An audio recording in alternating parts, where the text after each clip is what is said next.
ntabwo rero Paulo Imana yamuhindura izina ikamukuraho Sauli ikamwita Paulo yari amazina yiwe yose yiswe n'abavyeyi biwe amateka ntabwo ntawe ubizi yuko Paulo yifuza yuko yabonana na Timoteyo yego ariko ntawe ubizi yuko Paulo yapfuye barabonanye na Timoteyo ariko niho mpamvu rero Timoteyo yari umusore Paulo yakunda cyane na Mariko yifuza abasore babiri yifuza kubona na Mariko na Timoteyo yego Paulo rero niko kwishwa ishwe na Nero mu mwaka wa 67 Paulo bamwicishije ishoka gusenga everyday gusenga buri munsi nusenga uzanesha nunanegwa gusenga uzaneshwa senga nyambasuhuze neza shitsi wakwebwe muherereye muri uyu murwa mukuru wa Kigali ndabashuje mbateye yambo n'abari mu mizi y'ibirunga ndavuga bari mu majyaruguru abantu bari kuri Grande Barriere na Petite Barriere abari Katuna namwe ndabasuhuje ndabayambiye reka nerekeze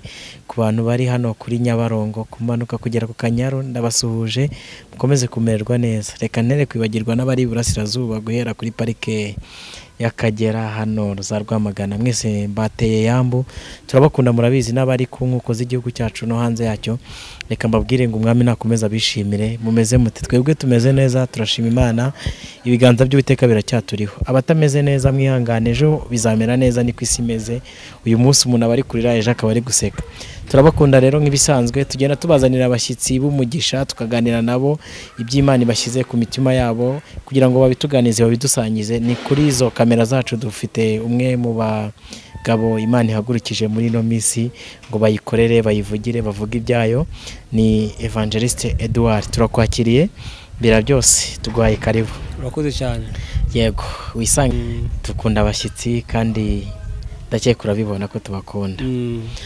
wibwira neza mu magambo arambuye abadukurikiranye udushyira imbere y'Imana tuganira kimana igushyize ku mutima ni karibu rero Mana turagushimiye turasenze mwami ngo ubaye natwe muri kiganiro kibogwe nawe kandi udushigikire kandi mwami ikiganiro tuyoganira abazacumva kizagira hano kibavanye n'ahantu kibagejeje tugushimiye ko byumvise mu izina rya Yesu amen amen turi kuganira na Edouard ni munoki urakoze cyane Edouard ndi umukirisitu yego ni umukirisitu wo muri ADPR yego nk'abandi umusore nk'abandi umusore yashima Imana yego urakoze cyane turakwakiriye rero ni Imana ishyize ku mutima wawe duhangubwire abakunzi b'Impuhwe TV n'abanyarwanda muri rusange ubundi tugiye kuganiraho kuri Paulo beshi bakunda gusoma Bibiliya bakumva Paulo kumva mwavuga ngo Paulo ngo yavuze ngo yandikira ngo Abafilipi ngo yandikira ngo Abakorinto ngo yandikira ngo za Paulo rero tugiye kuganira kuri Paulo ninde umenye ngo Paulo yavutse gute Paulo ni muntu ki yavukiye hehe ese yanditse izandiki zihe yazandikiye hehe yego yavukiye hehe n'urupfu nuko ni tugiye kuganira yahamagawe ate yego tugwaye karibu murakoze cyane Paulo yavukiye muri Aziya ni muri Kilikiya yego i Roma Paulo yavutse abavyeyi baraguze ubwene gihugu yego avuka ari umwisirayeli avuka ari n'umuroma niyo mpamvu hamwe yari umuroma ahandi akaba umwisirayeli yego avuka rero yavukiye i Taruso aho ni muri Aziya muri Kilikiya abavyeyi bamwita amazina bamwita Paulo Sauli yego aya mazina yose yarayiwe yitwa Sauli yitwa Paulo Sauli yego aya mazina yose yarayiwe Sauli ryari izina giwabo ry'igisekuru ryari izina ry'ikiyuda giwabo Sauli byasobanura ngo Imana irakubaza siko abantu benshi bari bazi ko yitwaga Sauli yaje kuba Paulo aruko Imana imuhamagaye ntabwo ari byo buriya abantu babyigisha kutariho yego ibintu bigisha benshi bagenda babikoporora bakumva umuntu yabyigisha bakajana kandi ntabwo ari byo aya mazina yose n'amazina yiswe n'abavyeyi yitwa Sauli izina ryasobanura ngo Imana irakubaza Paulo ryari izina ry'ikiroma ko yavukiye Roma byasobanura ngo gato yego aya mazina yose yarawe yitwa Paulo Sauli Sauli ngo byasobanuraga Sauli byasobanura ngo Imana irakubaza yego Paulo byasobanura ngo gato avukira rero ngaho i Taruso ahigira amashuri primaire na secondaire arangije amashuri yarangije afite hagati y'imyaka 14 na 15 yego aho hantu yahigiriye i Taruso ahigira n'umwuga wo kuboha amahema ubwo ni gute kuboha amahema, ibi byo kuboha amahema, urabona amahema, aya amahema abantu bubaka, urabona ko kera nta mazu nta mabati yari bwabeho, urabona aya mahema yaboha wari umwuga, yego, kugira ngo nuwamufashije no mu ivuga butumwa. Noneho ahigira n'uwo mwuga, kubera rero yari umuyuda, byabaye ngombwa yuko abavyeyi biwe bamwohereza i Yerusalemu kwiga teoloji. Paulo rero aje Yerusalemu kwiga teoloji, yego. Yesu akora ya mirimo n'ibitangaza, Paulo ntabwo yari ahari. Paulo yari kwiga teoloji, yego. Paulo rero arangije kwiga teoloji, Yesu yarapfuye, yaranazutse, yaranagiye no mu ijuru, yego. Asose mu ishuri, ageze i Yerusalemu yumva yuko hari umuntu yitwa Yesu, ko ari Imana kandi akaba ari umwami, yumva n'ubuyobe.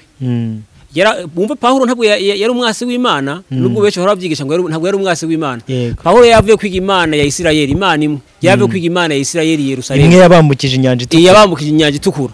Paulo rero yarazi Imana yariyo, yego. Rero asohotse kwiga yumva ko ari umuntu yitwa Yesu, noneho yumva n'ubuyobe, ahaguruka kurwanira Imana ishaka. Bwari ubuhanuzi rero, yego. Yesu yaravuze ngo bazabica babampora, bazi ko barimo kurwanira Imana ishaka, yego. Bwari ubuhanuzi rero bwari busohoye, yego, bwari busohoye. Paulo ni guhaguruka rero agwanira ishaka Imana. Paulo ntabwo yarwanye Imana, ahubwo ntabwo yarazi Yesu, donc yarwanye mu buryo bwo gusohoza icyahanuwe, yego. Kandi nta nubwo Paulo yanka Imana, ahubwo ntiyarazi Yesu. Okay. Imana yo yarayizi, kuko yari muhaguruka kurwanira Imana ishaka Isirayeli. Yumvise ko hari izindi nyigisho zihari, zirimo zirigishwa zitandukanye n'Imana yabambukije inyanja, Imana yabagaburiye yabahaye manu, niyo Imana yarahaguse kurwanira ishaka rero.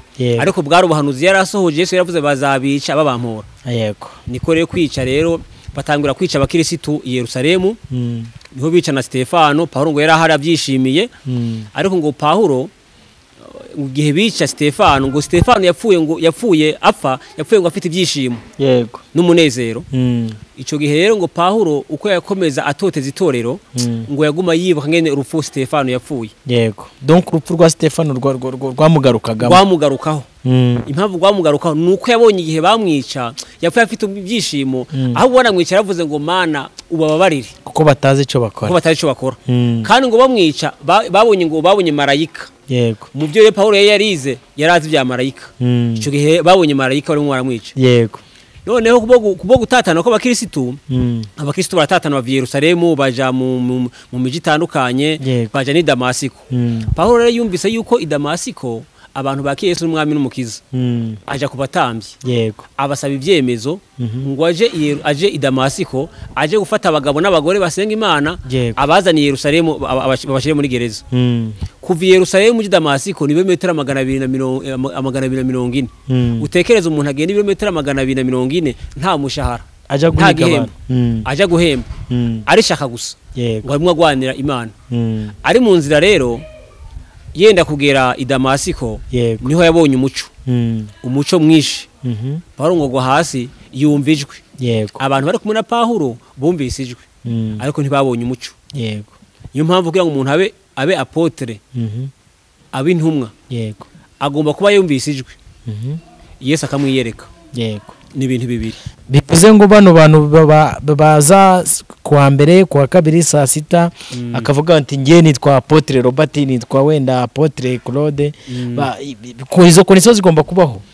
Izi kondiso zigomba kuba nimburi Apotre, ugomba kuba Yesu yarakwiyeretse, yego, mwiyerekwa. Kabiri ukaba warumvise ijwi riguhamagara. Bose bano bose niko byagenze, ntabwo nabimenya, ibyo bizwi n'Imana nabo, yego, ibanga twikomereze, yego. Noneho Paulo rero niko guhita huma abimpumye, yego. Amaze kubimpumye ngo baramurandata bamujana i Damasiko mu nzu y'umuntu yitwa Yusito, bamugejejeho niho Imana yohereje umukozi wayo, yego, iramwohereza amuga ati rero genda uje gusengera Paulo. Aramuga ati ariko uwo muntu ahama itorero, ntari bunyice nanje, Imana yambwiye n'umukozi wanje. Arangije ngo arahagera aramusengera, amaze kumusengera Paulo ngo arahumuka. Yari amaze gatatu asenga, yego, atacajya. Aramusengera, amaze kumusengera Paulo abatizwa. Amaze kubatizwa Paulo ntabwo yatanguje umurimo, yego. Aho twasomye muri Bibiliya, wadusomera, yego, wadusomera mbere yuko tunatangira, wadusomera mu Bagalatiya igice cya mbere uhere ku murongo 15. Pawulo kuko atangije umurimo. Yego, reka dusome mu izina rya Yesu. Yego. Haranditse ngo ariko Imana yantoranyije nkiri mu nda ya mama impamagara kubw'ubuntu bwayo. Yego. Kandi ubwo yashimaga kumpishurira umwana wayo ngo mvuge ubutumwa bwe bwiza mu banyamahanga, sinaherewe uko ngisha inama abafite umubiri n'amaraso, cyangwa ngo nzamuke njye i Yerusalemu gusangayo abambanjirije kuba intumwa, ahubwo nagiye muri Arabiya, kandi mvuyeyo subira i Damasiko. Nuko imyaka 3 ishize ndazamuka ngiye Yerusalemu gusura Kefa, marayo iwe iminsi 15. Ariko mu zindi ntumwa nta wundi nabonye keretse Yakobo mwene nyina w'umwami Yesu. 20 igereze ngaho ntacyo. Yego. Pawulo rero amaze kwakira Yesu umwami n'umukiza, ntabwo Pawulo yatangira umurimo. Yego. Yahise ajya mu ishyamba rya Arabiya Saudite. Yamaze y'imyaka 3. Yego. Asenga asoma. Kubera iki? Pawulo ntari gutinyuka ngo aje Yerusalemu mu ntumwa. Intumwa zabanye na Yesu. Zabanye na Yesu imyaka 3. Ngo agende kubabwira ngo Imana yamubwiye ngo yumvise ijwi. Yubwira ko ari intumwa. Nta kintu yibitseho. Byamufashe yagiye mu ishyamba rya Arabiya Saudite. Amara y'imyaka 3 asenga. Ziriya mpano naziboneye muri Arabiya Saudite ari gusenga imyaka 3 asenga asoma ijambo ry'Imana. Yego. Amaze kuzuzugwa neza, amaze kubona imbaraga z'Imana, amaze kugira ibyanditswe, amaze kuba muri we azamukiye Yerusalemu noneho. Yego. Ko dusomye azamukiye Yerusalemu nta wundi muntu yiyeretse Kefa ari we Petero. Aramwiyereka muha ubuhamya ngo yamazeho ibyumweru 3. Wanasomye ngo nta yindi ntumwa yabonye kiretse usibye Yakobo mwene nyina wa Yesu bavukana na Yesu. Yego. Nyuma yaho Pawulo yise isubira iwabo i Taruso. Arangije ibyumweru bingahe 2 amaze ari Yerusalemu, yise isubira iwabo i Taruso. Amaze kuganira na Petero. Petero uyu ni umwe wari intumwa ya Yesu. Unumwe intumwa wa Yesu. Okay, niwe bita Kefa. Niwe Kefa. Yego. Noneho rero intumwa ziri Yerusalemu zimva yuko muri Antiokia baki Yesu umwami n'umukiza. Noneho bohereza umudiyakoni Barunaba. Bati Barunaba agenda muri Antiokia uturebere yuko abakristo ko bameze. Pawulo Barunaba abarahagutse Yerusalemu. Kuva Yerusalemu uja muri Antiokia ni ibirometero 480. Aramanutse ageze muri Antiokia, ageze muri Antiokia asanga abakristo baho nabana mu buryo bwo mu mwuka. Yego. Asanze arabana mu buryo bwo mu mwuka, biba ngombwa yuko aja i Taruso kuzana Pawulo nk'umwigisha. Yego. Azanye Pawulo aramuzi muri Antiokia nk'umuntu aje kubigisha ngo bakure mu buryo bwo mu mwuka. Yego. None Pawulo ngo arabigisha bari mu masengesho yo kwiyiriza. None umuhanuzi witwa Gabo arahanura. Aravuga yuko inzara igiye gutera Yerusalemu. Niho ituro ryo gufasha ryatangiriye buri ituro ryatangiriye muri Antiokia. Rino ry'umutima ukunze. Ry'umutima ukunze yatangiriye muri Antiokia. Bararitanze barehereje Pawulo na Barunaba barizamukanye i Yerusalemu. Barizamukanye Yerusalemu bahita bagaruka. Bagaruka rero niho bagarukanye na Mariko, uriya muntu yanditswe ubutumwa bwiza bwa Mariko. Niho bamanukanye. Bamanukana muri Antiokia. Bari muri Antiokia rero bari mu masengesho yo kwiriza, bari mu masengesho umwuka aravuga ngo mundobanure Pawulo na Barunaba baje kunkora umurimo nkuko nabahamagaye. Bari muri aya masengesho Pawulo na Barunaba barafukama babaramburaho ibiganza barabasengera babarahagurutse. Nibwo umurimo watangiye. Umurimo watangiye. Gwivuga butu nigo rugendo rwa mbere Pawulo yatangiye. Aha tugeze ni mu gitabo cyakozwe n'intumwa gisha 13. 13 niho batangiye babarahagurutse rero muri Antiokia. Uratubwiye uti Sawuli yitwaga Pawulo no mu bwana bwe, ariko Bibiliya ikomeza ivuga Pawulo. Ese hari n'abakristo bagenzi banje bajya bavuga ngo mana ngo ndashaka kumindurira izina nkuko wahinduriye izina Sawuli akitwa Pawulo. Kubera iki Bibiliya ikomeza ivuga Pawulo itagumyaga ivuga Sawuli? Urakoze nkuko twavuze yuko Pawulo amazina yose yari yahawe n'abavyeyi biwe yitwa Sawuli Pawulo. Twavuze yuko Sawuli byasobanura Sawuli byasobanura ngo Imana irakubaza. Pawulo byasobanura ngo gato. Rero iri zina kubera muri Antiokia Pawulo amaze kuva ku mavuko yiwe akaza muri Antiokia.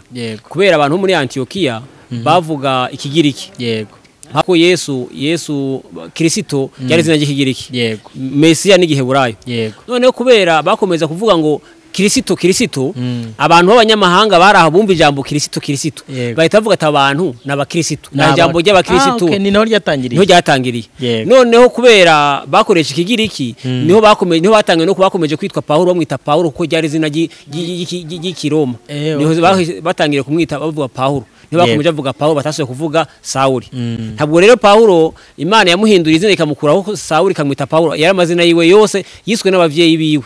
Bagutse muri Antiokia bikira mu nyanja bagera ahantu bita Seleukia. Bavuye Seleukia bagera ahantu bita Ikupuro hari waba Barunaba. Yego. bava Kupuro bikira mu nyanja bagera Salamini bava Salamini bagera bita ahantu bita Pafu bageze ahantu bita Pafu bahasanga umutware yitwa Serugio Pawulo. Yego. Uyu mutware yitwa Serugio Pawulo ngo yari afite umukonikoni yitwa Bari Yesu. Yego.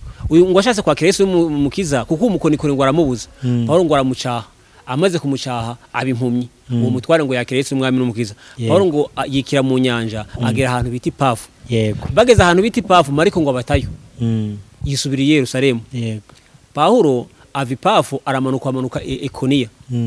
Baramanuka bagera muri Antiokiya ya Pisida. Yego. Babwiriza ubutumwa abanyamahanga, abayuda n'abanyamahanga bakira Yesu umwami n'umukiza. Bava muri Antiokiya ya Pisida baramanuka baja Ikoniya. Babwiriza ubutumwa naho abanyamahanga barakizwa n'abayuda bakeyi. Yego. Baramanuka bagera i Lusitira.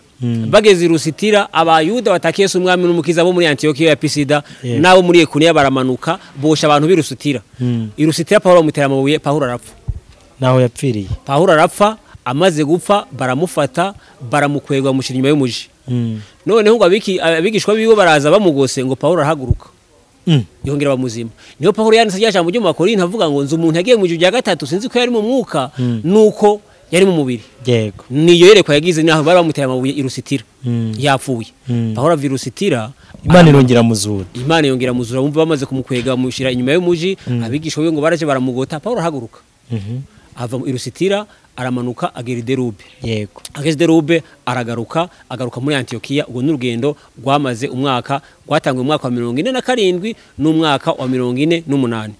Bagarutse rero bageze muri Antiokiya basanga hari abayuda bavuye Yerusalemu baje muri Antiokiya.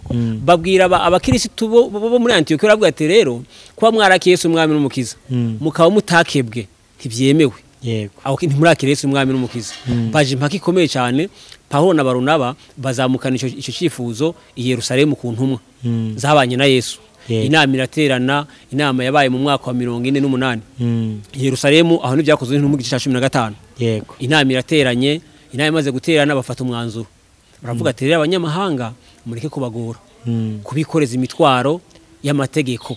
Agakiza umuntu agahabwa kubw'ubuntu. Yego. Ahubwo abanyamahanga tubabuza ibintu byo kujya ibyaterekerejwe no kujya ibintu bimwe amaraso no gusambana. Yego. Bahita bandika izandiko barazihereza Barunaba na Pawulo. Noneho bohereza n'abantu babiri nk'abahamya yuko izi nzandiko zavuye i Yerusalemu. Barazimanukanye bazigejeje muri Antiokiya. Bazigejeje muri Antiokiya rero Mariko bongera baramanukana. Yego. Noneho Pawulo arabwira Barunaba ati Barunaba dusubire kureba ya matorero. Barahagurutse. Ariko bahaguruka Barunaba aravuga ati turajana Mariko. Pawulo aravuga ati Mariko ntabwo turi bujane. Kuko ubushize twaje mu rugendo adutayo. Ntabwo turi bujane. Pawulo ati Barunaba ati turajana. Pawulo nawe ati ntitujana. Haba gutandukana. Barunaba na Pawulo baratandukana. Umwe ajyana na Mariko. Noneho Barunaba yahise atoranya Mariko. Bahita bikira mu nyanja bigira Kupuro iwabo kuburiza y'ubutumwa. Pawulo nawe ahita arobanura Sira. Barahagurutse mu rugendo rwa mwaka wa 50, umwaka wa 52, umwaka wa 50, umwaka wa 52. Yego. Barahagurutse. Baguse muri urugendo rero bagera i Derube. Yego. Bageze i Derube Pawulo ageze i Derube rero arabwiriza. Abwirije ubutumwa mu iteraniro cyane i Derube hari wabo wa Timoteyo. Arabwiriza mu iteraniro, amaze kubwiriza mu iteraniro yuzura umwuka wera. Amaze kuzura umwuka wera Pawulo arahanura avuga ati Timoteyo Imana iravuze ngo ubaye umushumba. Yego. Ahita imwimika ko. Noneho arangije ariko agarutse Pawulo avuye mu mwuka agira ikibazo. Aba confused kubera yumvise ko yahanura umunyamahanga ko yari umunyamahanga. Kuko nyina yari umuyuda kazi nyina wiwe ariko se yari umugiriki. Yumva n'ubuyobe. Aravuga ati ngushije ishano. Kubera iki abayuda bari barabaye korompi, kubera iki bari bazi ko agakiza arakabayuda gusa. Kubera iki Yesu ahamagara 12 barabayuda nta munyamahanga yari arimo. Noneho 120 buzuye umwuka wera barabayuda buriya nta munyamahanga yari arimo. Itero rye Yerusalemu barabayuda. Abantu Petero yabwirije 3000 barabayuda. Niyo mpamvu rero Pawulo kuba yarabwirije Timoteyo ngo avuze ngo abaye umushumba cyari kibazo gikomeye. Pawulo rero ahita mukeba. Amaze kumukeba bahita bahagurutse muri urwo rugendo. Yari umusore Timoteyo bahagurutse muri urwo rugendo muri urwo rugendo bahagurukana na Pawulo bari kumwe ari umushumba maze kumushumba yego noneho bavuye Derube bavuye Derube banyura muri Aziya bari muri Aziya umwuka arababuza yuko kubwiriza ubutumwa muri Aziya noneho Pawulo ngo agerageza kuja i Bituniya ageze ahantu biti Musiya umuntu umwuka ngo wa Yesu arababuza ngo ntibaje Bituniya yego noneho ngo batakigiye Bituniya ngo baramanuka i Musiya bamanuka i Tirowa bageze mu Tirowa ngo bajyamye n'ijoro Pawulo ngo ararota abona umugabo ngo ari Makedoniya bahamagara ngo muze mudutabare Luka yandika ngo tumenya yuko Imana itwohereje i Makedoniya yego nuko bavuye Tirowa bikira mu nyanja bagera ahantu biti Isaramotirake yego bageze ahantu biti Isaramotirake ngo bukiye bagera ahantu biti Neapoli bavuye Neapoli binjira mu muji wa Filipi aha ni Makedoniya aha bavuye muri Aziya binjiye mu Burayi yego Makedoniya ni Uburayi bw'ubu ni Uburayi aha bari binjiye mu Burayi yego nukuvuga ngo rwa rugendo rwose bari bamaze iminsi barimo ni muri Aziya none bavuye muri Aziya binjiye mu Burayi yego none bageze muri umuji wa Filipi basanze hari ikigo cya gisirikare basanga nta bayuda bahari ko nta bucuruzi bwari buhari ngo bukeye bwaho ngo barenze irembo bagera ahantu basanga ngo umugore yitwa Rudiya yego arimwo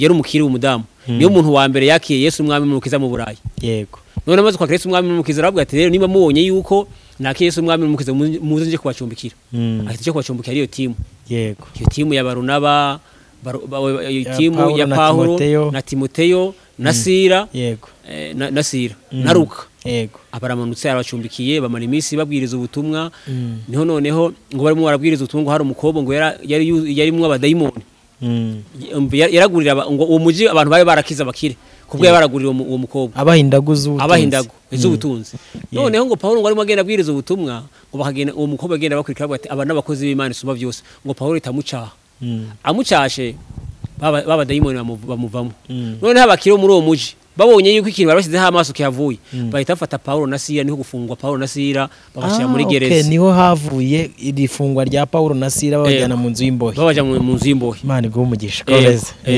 bahise babashyira mu nzu y'imbohe yego babashyize mu nzu y'imbohe rero barabafunze ariko bajya muri gereza wari umugambi w'Imana yego Imana yashaka yuko ucunga gereza ko yakira Yesu umwami n'umukiza yego muri iryo joro ngo Pawulo na Sira barinjira barafunzwe bari kumwe n'ijoro ngo barasenga yego bamaze gusenga ngo gereza irafunguka imaze gufunguka uyu musirikare ngo yari asinziriye ngo yicumye abona gereza irakinguye ngo ashaka gufata inkota ngo yice Pawulo aramubwira ati ntuwice nta mfungwa n'imwe yacitse twese turahari ngo arangije ahita yiruka yikubita imbere y'amaguru yabo aravuga ati bagabo bene data nkora iki baramubwira wakire Yesu umwami n'umukiza yego abasohora muri iryo joro arabasohora bukuye muri gereza abajanye mu rugo iwe arabakaravya amaze kubakaravya arabafungurira yakira Yesu umwami n'umukiza nawe mu nzu yiwe bukeye bamugarura abagarura muri gereza yego none ngo abayobozi bahita batuma kuri Pawulo na Sira batabo bantu rero mu basohore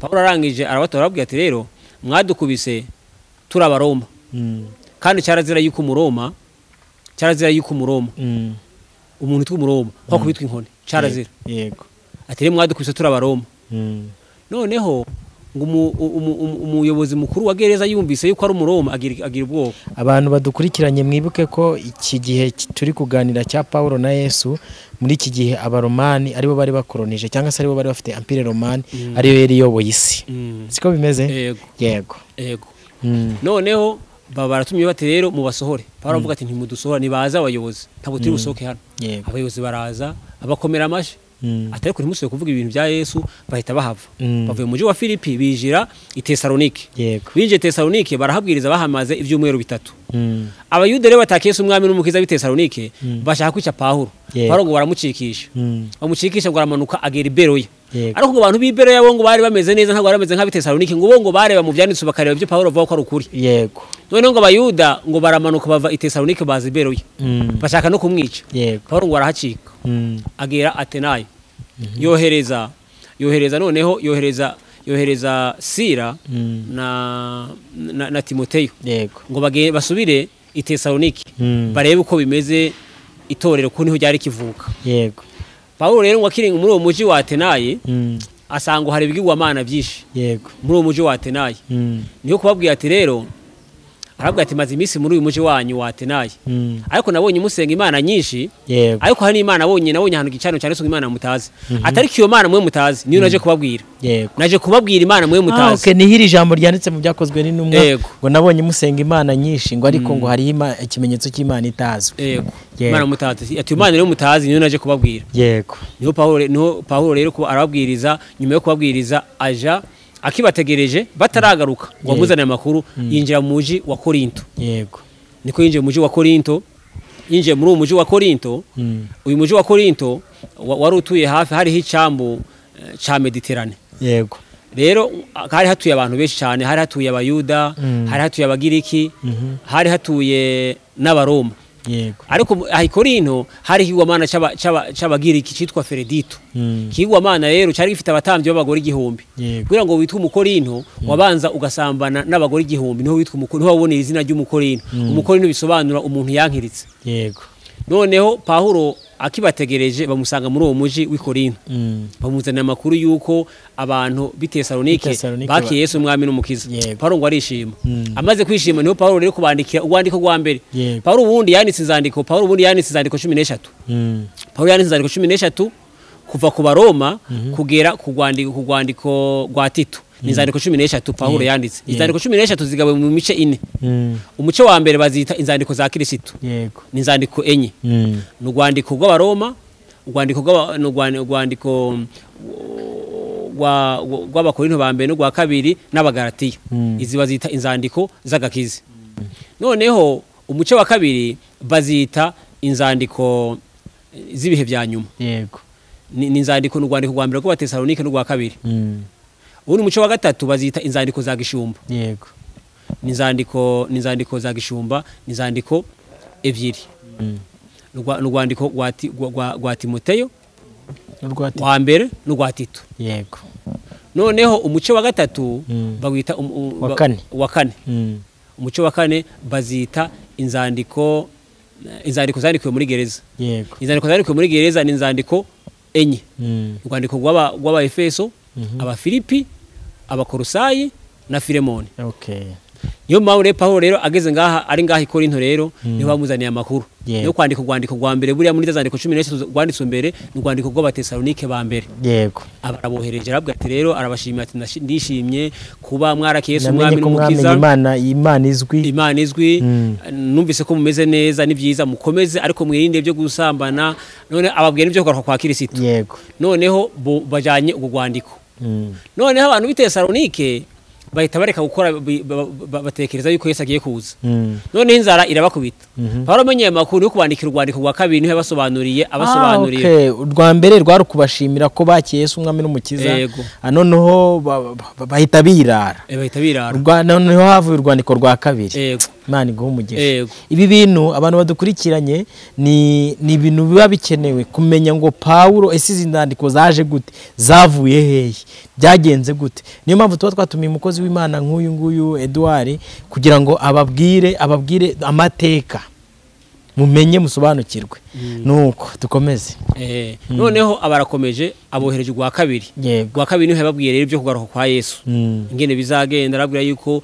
impanda hazavuga impanda eshatu hazavuga impanda ya Yesu azabere kuzura abapfuye ababwira impanda ya kabiri ko azabere kwirukana marayika kwirukana abadayimoni no mu kirere arabwira ya gatatu ko azabere impanda y'Imana yo gutangira Satani ko atsinzwe nizandiko yanditse yarakiri mu muji wande wa Korinto none ava muri Korinto yamaze umwaka n'igice avuye Korinto rero yinjiye muri Efeso yinjiye muri Efeso ari kumwe na Rudiya na Polisikira abantu Rudiya na Polisikira yabasanze Korinto abari bafatanije umwuga wo gukora amahema twibutse ko Timoteyo nanuza yabohereje kujya gukora umurimo oya abo bagarutse bamaze gutwara inzandiko bahise bagaruka bonje baragaruka bari mu rugendo barakomejanije bari kumwe ahubwo muri Antiokia abwirizayo Prisca nande apara muri Antiokia kuvuga ngo Ikorinto barakomeje Ikorinto barakomeje ko bamugarukaniye bamaze kugezayo inzandiko bahise bagaruka barakomeza muri urugendo ahasiga Akwila na Polisikira aho muri Efeso ahasiga rero na Timoteyo nk'umushumba ico gihe yasize itorero umushumba Timoteyo niwe yasigiye itorero nk'umushumba wa Efeso. yego Pawulo arabazamutse i Yerusalemu. uru n'urugendo rwa kangahe? N'urugendo rwa kabiri. Urugendo rwa kabiri tuvuze. None urugendo rwa gatatu Pawulo avuye i Yerusalemu kuri Pantekote abaragurutse muri Efeso. Uru rugendo yarutangiye mu mwaka wa 54 na 58 rwamaze urugendo rw'imyaka 4. yego Watanga mu mwaka wa 54 n'umwaka wa 58. yego Pawulo agarutse anyuze i Galatiya. Niho rusoma ngo Pawulo ngo akiri Galatiya ngo Apolo ngo anyura ngo i Korinto. Niho rusoma amakuru mu gitabo cy'Ibyakozwe n'Intumwa. yego byakozwe n'intumwa niko biri. Yego. Noneho Pawulo aragarutse ageze muri Efeso. Aha muri Efeso yamaze imyaka 3 arimo arabwiriza. Nico gituma itorero ryo muri Efeso ryakomeye cyane. yego yagigishije imyaka 3 ryabanye nawe igihe ryabaye igihe kinini cyane. Noneho rero Pawulo ari ngaho muri Efeso. yego niho yumvise amakuru y'abantu b'i Galatiya nyine basubiye inyuma. Niho yanditse urwandiko rw'Abagalatiya mu mwaka wa 55. yego niho uribuka nyine yandikiye Abagalatiya bari bavuye mu byizego basubiye mu bintu by'imihango ya kera. Ahita bandikira avuga ati mwa Abagalatiya b'ibicucumwe ko mwatangiye mu by'umwuka musoje mu by'umubiri ninde yabaroze. Bari batanga kuva mu byizegwa basoje mu mihango ya Kiyuda. yego niho yabandikira urwandiko. Akiri ngaha muri Efeso niho yamenye amakuru y'i Korinto. yego hamwe yari amaze umwaka n'igice. Yumva abantu b'i Korinto. Yumva abantu b'i Korinto hari ibibazo bikomeye. Hari ibibazo by'intuzeye byo kwicamwe ibice byo mu igaburo ryera. Igaburo abakire hari uko abakire barisangiza abakene bakisangiza. Hariho ibice mu itorero kuko harimo bavuga twe turaba Pawulo. Twe twabwirijwe na Pawulo. Abana bakavuga twe twabwirijwe na Petero. Twe twabwirijwe na Petero. Petero yabanye na Yesu. Numwa Yesu. Abana twe twabwirijwe na Apolo. Abana bakavuga twe turabakirisitu. Hari imice nk'itatu. Imice nk'ine muri itorero rya Korinto. Kandi itorero rya Korinto ryari mu impano zikomeye. Nta mpano n'imwe itari hari. Ariko cyabaye ikibazo cyane. Hari ibintu byo kwahukana. Umuntu yaraza ku cyumweru akavuga ati rero pasiteri dushingire Imana nyeretse umukobwa. Cyangwa nyeretse umugore wundi. Ati Imana yamunyeretse. Numva Korino yari ifite umwuka nk'uriho muri iki gihe. Uwo mwuka wari muri iki gihe. Umwuka wari uhari muri iki gihe. Uyu mwuka ubona muri iki gihe no mu gihe wari uhari. Iyo impano zibaye nyinshi, iyo hari impano nyinshi, izi impano ntihaboneka umuntu wo kurera impano. Kuzigenzura cyangwa no kuzirera. Ubundi kibazo abantu benshi bafite n'impano, ariko n'impano zitarezwe. Imbuni impano iyo ufite impano ugomba kwegera abantu bakuru. Bakakurera bakwereka nk'intu ugomba kubigenza nk'intu ugomba kugera. Ariko bava ngo jewe ngo ufite impano ngo ngende umuhanuzi ariko biba bisaba yuko ugira umuntu akurera. Yego. Rero ku cyumweru yaraza akavuga ati rero Imana nyeretse umugore. Yego. None hakaba no kuja kubana abantu bakaja kubanira hanze. Hari ibyo bibazo byinshi cyane.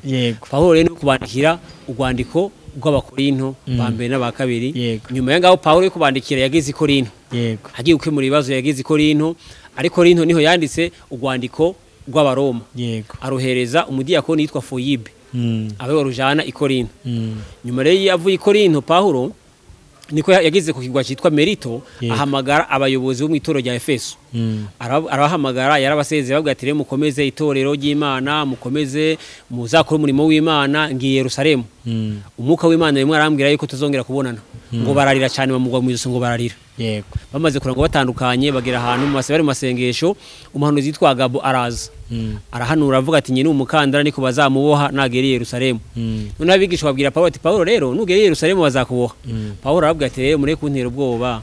Ntabwo niteguye gusa kuboha ahubwo niteguye no gupfa umuntu yakuze. Umuntu yakuze nuko Pawulo yera umuntu akuze mu gakiza. Donc yarakuze mu buryo bw'umwuka. Yarakuze mu buryo bw'umwuka. Ati sine ubwoba no kuba bamboha. Ahubwo niteguye kubw'imirimo. None niwe yandikira ijambo ngo ndumva ameze nk'ibiswa ku gicaniro. Oya ibyo tuza kuhagera. Turahagera. Tuza kuhagera. Noneho Pawulo abarazamutse i Yerusalemu.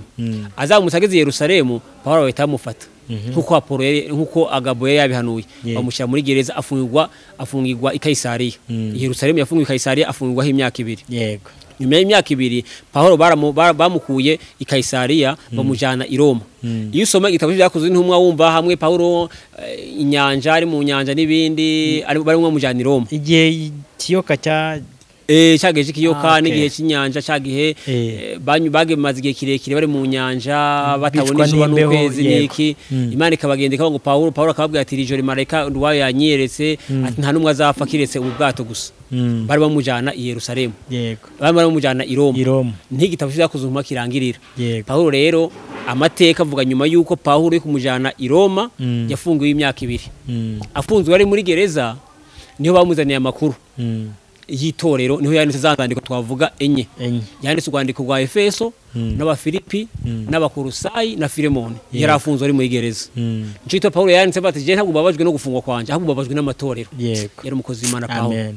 rero Paulo iyo tuvuga Paulo ni gihanga ibihanga byose bihari uno munsi bivugwa bikihari ariko bamara gupfa bakibagirana ariko Paulo tumuvuga tuvuga nk'umuntu akihari yego uzi rero bati iyo mvuga Paulo jewe simvuga Paulo nk'umuntu yamusomye mvuga Paulo nk'umuntu bagendanye nubwo tutagendanye ariko je mvuga nka Paulo nk'umuntu bagendanye nk'umuntu babanye nk'abantu baturanye niho mvuga Paulo simvuga nk'umuntu namusomye nk'umuntu numvise bamuvuga ndamuvuga nk'umuntu bagendanye twagendanye yari umukozi w'Imana Paulo umukozi w'Imana cyane yavuze ntabwo mbabajwe nuko mfunzwe ntabwo mbabajwe n'umubabaro mfite ahubwo mbabajwe n'amatorero mbabajwe n'abakirisitu yego niko yanditse zino zandiko ari mu bantu bahindure benshi kubwo gukiranuka yego none rero Paulo rero nyuma y'iyo myaka 4 Paulo yarekuwe ava muri gereza amaze kuva muri gereza agira Makedonia n'urugendo rwa 4 rwabaye mu mwaka wa 62 ari Makedonia rero niho yumvise amakuru ya Timoteyo nk'umuntu yasigiye itorero rya Efeso amenya amakuru ya Timoteyo ku cyumweru yambara ikabutura akaja muri siporo ari umushumba yego ayo makuru rero agera kuri Paulo aramwandika Timoteyo we kwimenyereza ko umubiri gufite akamaro kuri biki ariko kwimenyereza kubaha Imana bifite isezerano rya none muri zaza n'ubuzima bw'ejo hazaza yamwandikiye iriya jambo nuko Timoteyo yambara ikabutura kigera muri siporo ku cyumweru kandi ari umunsi w'amateraniro abantu badukurikiye Timoteyo yararyoshyaga yararyoshye muri magambo noneho Paulo akiri ngaho mu Makedonia yumva Timoteyo abagore baravuga bati ariko se abagore b'Abayuda tivy'Imana izadukorera tuwe n'umunyamahanga umugiriki twatuyowe na bene wacu b'Abayuda none umugiriki nawe asigaye ari umushumba bagahita babaza abagore bakavuga ati ariko se burya mwamenye Timoteyo yarakebwe ibyo bivugira amateraniro yego ayo makuru agera kuri Paulo Paulo ahita yandika arabandikira ati rero ushaka yuko hari umugore avuga mu iteraniro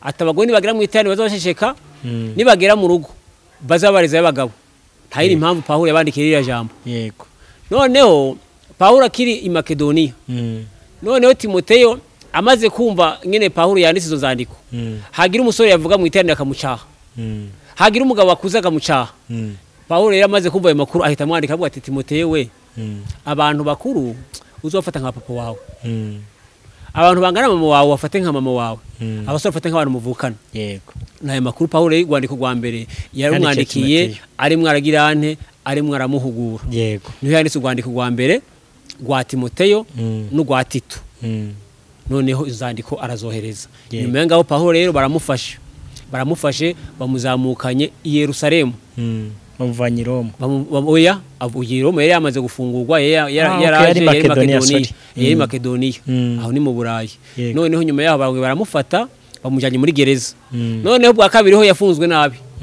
nabi cyane yamufungiye mu ndaki niho yanditse urwandiko rwa nyuma asezera Timoteyo urwandiko rwa nyuma rwa kabiri rwa Timoteyo yamwandikiye amusezera amwandika ati rero nagwanye intambara nziza yo kwizera ndangije urugendo rwanje amahoro hayini impamvu yamwandikiye ayo magambo yari mwamusezera amubwira ati rero atuzazane umwitero yarakonje bigaragaza ko Paulo yarakonje amubwira ngo azamuzanire n'ibitabo byo yarasize rero amateka ntabwo ubizi yuko Paulo yifuza yuko yabonana na Timoteyo yego ariko ntawe ubizi yuko Paulo yapfuye barabonanye na Timoteyo ariko niho mpamvu rero Timoteyo yari umusore Paulo yakunda cyane na Mariko yifuza abasore babiri yifuza kubona na Mariko na Timoteyo yego Paulo rero niko kwishwe na Nero mu mwaka wa 67 Paulo bamwicishije ishoka yishwe na Nero kuko icyo gihe Nero akora ibyo bintu Nero yabanje atwika umuji w'i Roma amaze gutwika umuji wa Roma avuga yuko ari abakirisitu babikoze kandi ko bari barangaje imbere na Pawulo. Pawulo cyo yari afite imyaka 80 batangura kubica, babishe nabi cyane. Hariho umunsi babicishije umuriro, hariho umunsi babamanika, hariho umunsi babahereza intare bamaze iminsi bazishonjesheje. Pawulo rero bamwicishije bafazanye ishoka bamuca igihanga mu mwaka wa 67 ngo urupfu rwa Pawulo. Pawulo duhora dusoma izandiko ziwe yavutse.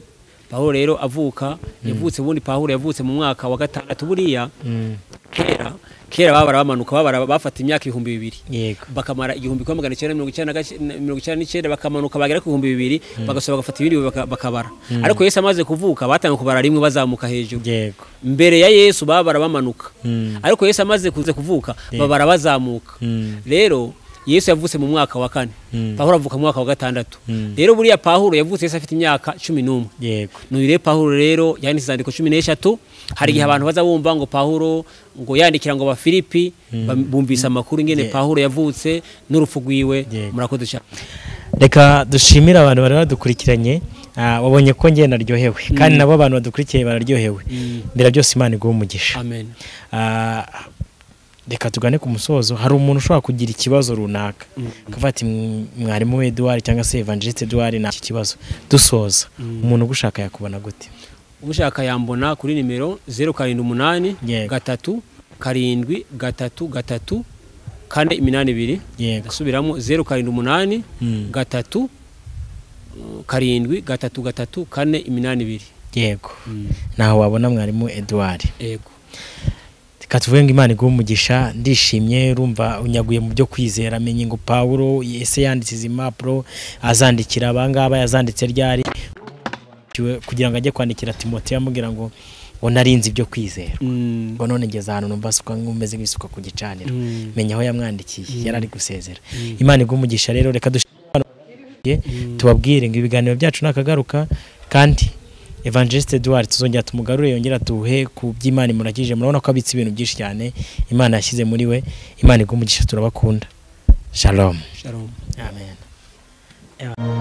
Gusenga everyday, gusenga buri munsi. Nusenga uzanesha. Nunanigwa gusenga uzaneshwa. Senga.